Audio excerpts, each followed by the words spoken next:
Jerusalem is an old city. Her ancient walls continue to speak of the peoples of her past. Down below here, right down below where you see this concrete place, we found this very beautiful picture. Okay? How far back does this? This, very interesting, this goes to 3,000 years old, and this goes to 3,000 years old. Discover Jerusalem's walls of remembrance on this day of discovery.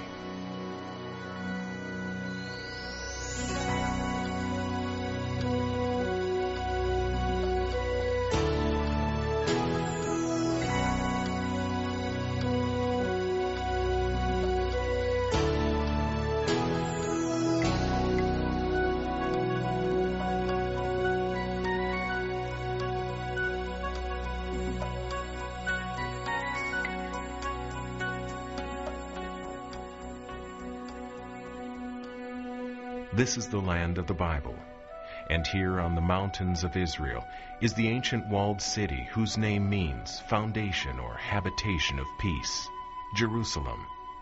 Jerusalem, where the greeting and parting word is peace. On Jewish lips it is shalom, and in Arabic, salam.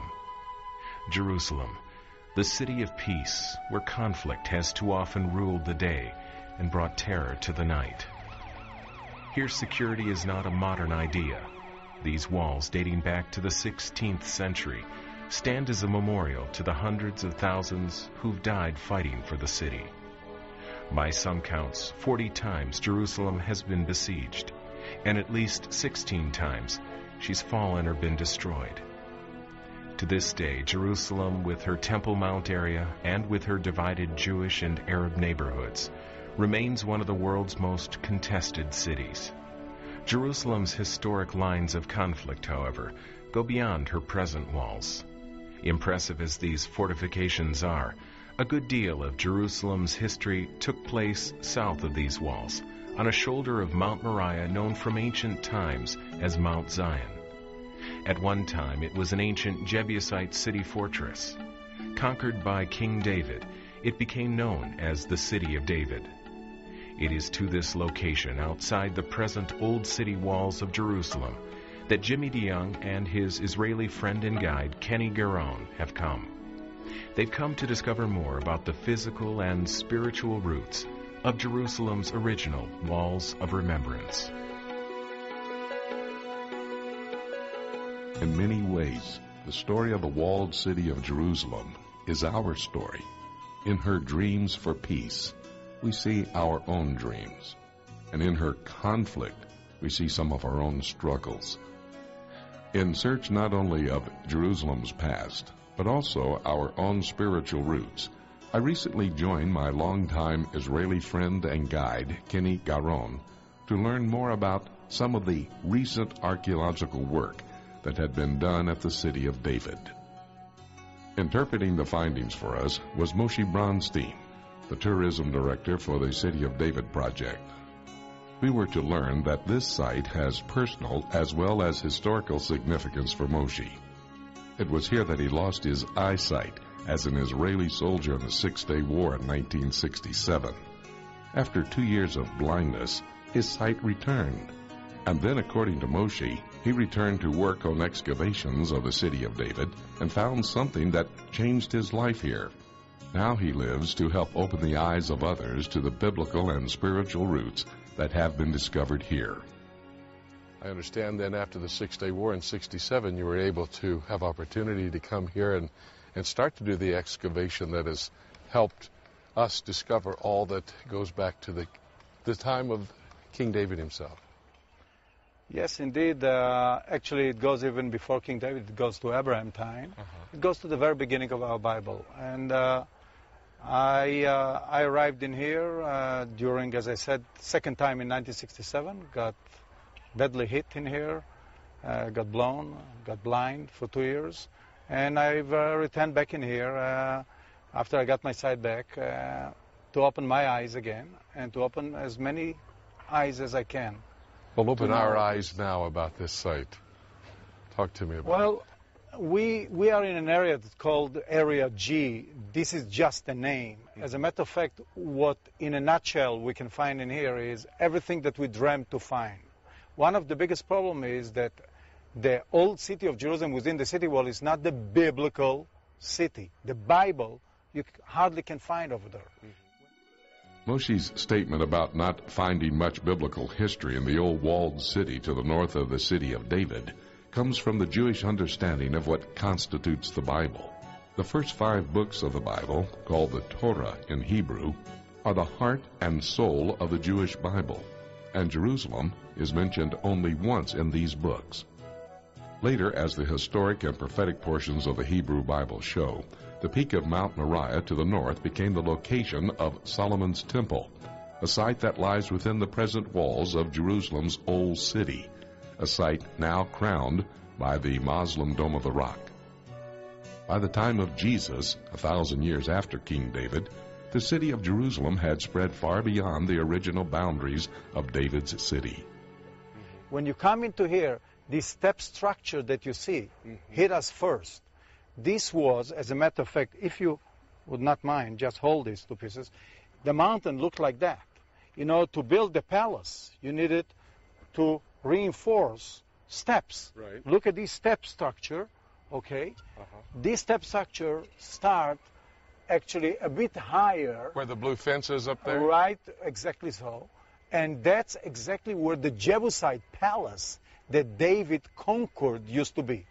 When David come in here, and we'll see it later on when we'll be at the Gihon Spring, he does not see those towers that you have in here. He does not have all those buildings that you have in here.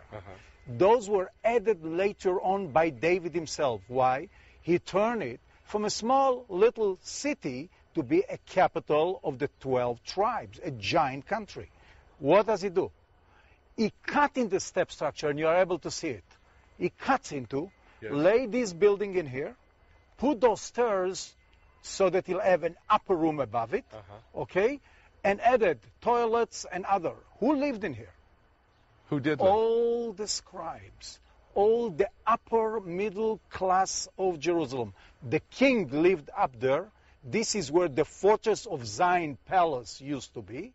This was the palace that was much bigger than you can imagine from what we see right now. And down below, a little bit down below, half a step, he laid all the archives, all the ministerial part, and very interesting stuff in here. Down below here, right down below where you see this concrete place, we found this very beautiful picture. Okay. How far back does this? This very interesting. This goes to 3,000 years old, and this goes to 3,000 years old. Be careful. This is no. We are the treasure. Okay. There were only tools to connect us to, but if not our soul and mind, those would have been only pottery. So these pieces would date back to time of King David. Right. They were found right here in that Achiel building. That's how we called it. Because we found the name on a piece of a shard like that, Achiel. That piece, the original piece, is in the Israel Museum. But I brought with me those 2 pieces right in here because they were found right in here. As a matter of fact, down below, we found 51 seals, the size of my fingernail, with the imprints of the kings and their scribes. You know, when you write a letter, okay, you take the seal on a clay. Those clay bulas wouldn't have lasted, even if you keep it in an archive. But when the Babylonian burned the city of David, and this is where the burn took place, the fire glazed those seals and left them intact. It's the first and the only evidence in writing that we have that David the king and all the kings mentioned in the Bible, yes, indeed, lived in here. As I listened to Moshe, images of biblical stories that took place here came to mind. I found Moshe's comments about the value of pottery especially significant. Pottery connects us to the souls and minds of those who lived here so many years ago.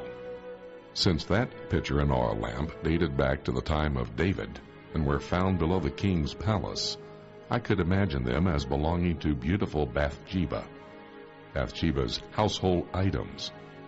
I could picture David in his grand palace above the surrounding rooftops, feeling secure in his mighty fortress, not realizing that the greatest dangers in life don't come from beyond our walls, but most often the dangers come from within. That terraced hillside was a reminder of how the king's palace would have loomed over Bathsheba's roof below. The scriptures tell us the story. It happened in the spring of the year, at the time when kings go out to battle, that David sent Joab and his servants with him, and all Israel, and they destroyed the people of Ammon, and besieged Rabbah. But David remained at Jerusalem. Then it happened one evening that David arose from his bed, and walked on the roof of the king's house. And from the roof he saw a woman bathing, and the woman was very beautiful to behold. So David sent and inquired about the woman, and someone said, "Is this not Bathsheba, the daughter of Eliam, the wife of Uriah the Hittite?" Then David sent messengers, and took her, and she came to him, and he lay with her. And the woman conceived, so she sent and told David, and said, "I am with child." 2 Samuel chapter 11. While the enemies of Israel far beyond the city walls were being routed by David's army, the enemy within captured David's soul. And hardly a stone's throw away, in a tent prepared by David, lay the tablets of the 10 Commandments inside the Ark of the Covenant. Yet knowing the wisdom of God, David took another man's wife, had a child by her, and even conspired to have her husband killed. The consequences would follow David for the rest of his life. Now give me some perspective. This is the Kidron Valley down to our right here. That's right. And then up there is the wall, the southern retaining wall of the temple. Of King Mount, Herod's temple. of King Herod's temple. Very important to know. And so that's Mount Moriah at the time of Abraham when he brings Isaac up. Absolutely, sir. And they came this way. Now, so many years later, I reflect on 2 momentous tests of faith that occurred in the vicinity of these crumbled walls. 2,000 years before Christ, the heart of Abraham was tested here. Here God asked for the life of Abraham's son. By showing his willingness to withhold nothing from God, Abraham passed his tests. God showed that it was never his intent for Abraham to sacrifice his son, and the father of Israel was honored for his faith. 1,000 years after Abraham, David failed his test, and God sent a prophet named Nathan to confront David. I could picture that heavy-hearted prophet Nathan slowly trudging up this hill, carrying the chilling message from God. "Why have you despised the commandment of the Lord, to do evil in his sight? You've killed Uriah the Hittite with the sword. You've taken his wife to be your wife, and have killed him with the sword of the people of Ammon. Now therefore the sword shall never depart from your house, because you have despised me, and have taken the wife of Uriah the Hittite to be your wife. Thus says the Lord, Behold, I will raise up adversity against you from your own house, and I will take your wives before your eyes, and give them to your neighbor, and he shall lie with your wives in the sight of this sun. For you did it secretly, but I will do this thing before all Israel, before the sun." 2 Samuel chapter 12. The walls of the fortress of Zion could not protect David either from his own wrongs or from the judgment of God. As a result, the child born to David and Bathsheba was taken from them by God.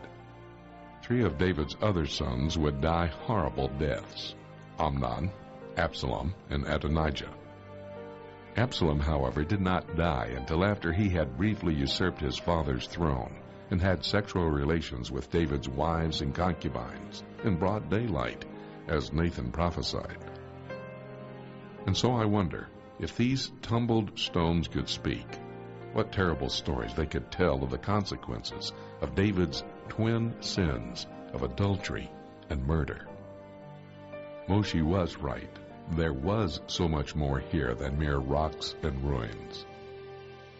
So we have really the foundation of all of the biblical story, all the way to David, definitely so all of the kings, to this tower that you see right over here. The number 3 tower there? Number 3, right, which is of Judah the Maccabee time, which means the Hasmonean time, okay, which is 2200 years ago, and to number 2, which is an Herodian time from Jesus' time, right, standing at that corner, okay. Now, that is the end of the destruction of Jerusalem, the year 70. 70 A.D. 70 A.D. This is 2160, okay, 100 years old, this tower, when we know Judah the Maccabee built the temple newly. And what you see in here, those are buildings that goes back from David's time, through Solomon time, to the Babylonian destruction. In one shot, we got the first temple time, with its destruction by the Babylonian, and the whole entire second temple period with the destruction of the Roman. Moshe's reference to the Babylonian destruction is important. One of the reasons that the archaeological evidence for David and Solomon is so scarce here in the very city where they reigned is that the kings that followed them refused to heed the word of the prophets. They went after idols and other false gods. They didn't live by the wisdom of God. They were unjust and self-centered, and they would not grant the land its Sabbath rest. The end of all of this sin and disobedience is summarized in the Old Testament book of 2 Chronicles. And the Lord God of their fathers sent warnings to them by his messengers, rising up early and sending them, because he had compassion on his people and on his dwelling place. But they mocked the messengers of God, despised his words, and scoffed at his prophets, until the wrath of the Lord arose against his people, till there was no remedy. Therefore he brought against them the king of the Chaldeans, who killed their young men with the sword in the house of their sanctuary, and had no compassion on young man or virgin, on the aged or the weak. He gave them all into his hand. And all the articles from the house of God, great and small, the treasures of the house of the Lord, and the treasures of the king and of his leaders, all these he took to Babylon. Then they burned the house of God, broke down the wall of Jerusalem, burned all its palaces with fire, and destroyed all its precious possessions. 2 Chronicles chapter 36. God did grant his people a reprieve, however, after the Babylonian destruction of Jerusalem. God allowed the Persians, under the leadership of King Cyrus, to defeat the Babylonians almost 50 years later. Then the Lord moved the heart of King Cyrus to allow about 50,000 Jewish exiles to return to Jerusalem to rebuild a much humbler version of the temple. Years later, another Persian king, Artaxerxes, allowed his trusted Jewish cupbearer, Nehemiah, to return to Jerusalem to rebuild the walls of the city. The evidence of Nehemiah's wall-building project is also found on this same hillside of Mount Zion. Well, my friends, this is Nehemiah's wall. This is when we've returned back to Zion, okay? And this is Mount Zion, as I said before. Nehemiah built that wall, and as a matter of fact, you see the wall made from those smaller like stones, not the new terraced wall, the other one, and a tower attached to it. Here is the tower. You're able to see it. After a couple of hours of wandering over the hillside of the city of David, the significance of these limestone ruins began to sink in. All the walls of Jerusalem, except those carefully preserved by Muslims, Jews, and Christians for just the past 500 years, were destroyed. For well over 3,000 years, walls were erected and walls were demolished. The thousands who lived in Jerusalem during those years thought the walls would bring lasting protection, but ultimately they never did. Both the residents and their leaders failed to understand that security comes from God, not from their walls. Mercy and justice in their hearts and compassion in their behavior, along with faithful worship of the one true God, is what would have provided them lasting peace and safety. What these fallen walls tell us is that if there is no purity within, there can be no security without. So the farther down we go, the older into history we walk. Absolutely, absolutely. Because the city is built one on top of each other rather than the opposite way around. We simply were walking down and we exposed ourselves 22, 25, 3,000. Walking through history. Let's go to the 3,000-year period of time. Wherever we went on the site, guides were taking groups of young soldiers, members of the Israeli Defense Forces, to the same locations and providing them with the same history lessons we were receiving. We wondered what the purpose was for their visits here. Moshe sensed our curiosity and took the time to explain to the whole crew what the reasoning was for these visits. You just wonder what all those soldiers are doing in here, and actually this is our mission in here. We made a survey, and we found that 56% of our youth have never been once in their lifetime in Jerusalem. And we ask ourselves the question, why? It's our capital. It's more than just another place. And the answer was, your problem at home. That people do not care for religious because everything turned to be high-tech. And what's happened is, which floor shall we be? Which pub should I go? And Jerusalem was just for those religious people, you know. Today, when we're facing the dilemma of Jerusalem, and we are afraid it's going to be Iraq number 2, with all the pieces that everyone wants to grab, and we know what will be. If there will be pieces, there won't be peace. We need those soldiers to come and protect and defend. Yet they lost the ethos. There is a generation who lost the connection to the Bible, to Jerusalem. If you brought them to elsewhere, this is not biblical Jerusalem. And they're smart. The find of this archaeology gave us a tool to recharge them with something we did not know, nor we did have no answer to it. And we succeeded in the last 2 years, every year, to bring 30,000 soldiers. Now, they might not like to be in here the first time. Like all those kids, 18, 19 years old. But they have no choice, because the army is from left to right, everybody has to go. That's to teach us that in education, not always you have to look to what their comfort is all about. When you need to do a message, you have to find your best tools of all.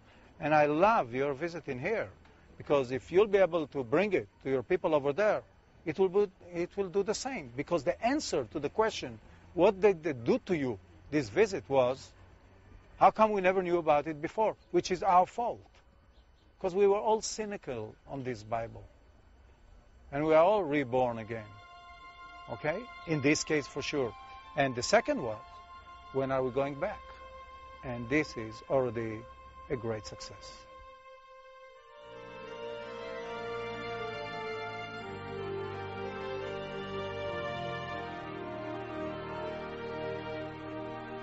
The generation that lost its connection to the Bible and to Jerusalem. That's how Moshe described the youthful soldiers who were visiting the site. And the government of Israel has become so convinced that the history revealed by these ongoing excavations is so significant that they require some 40,000 soldiers to visit the city of David each year. By teaching them the meaning of these fallen walls, the leaders of Israel hope to stoke the fire of pride about their ancestral home in the hearts of these young defenders. But is it enough to learn of David's boldness in conquering this mountain fortress, or of the bravery of the thousands who gave their lives defending these walls? As a follower of Jesus, it was the spiritual lessons evident here that give me hope of lasting security.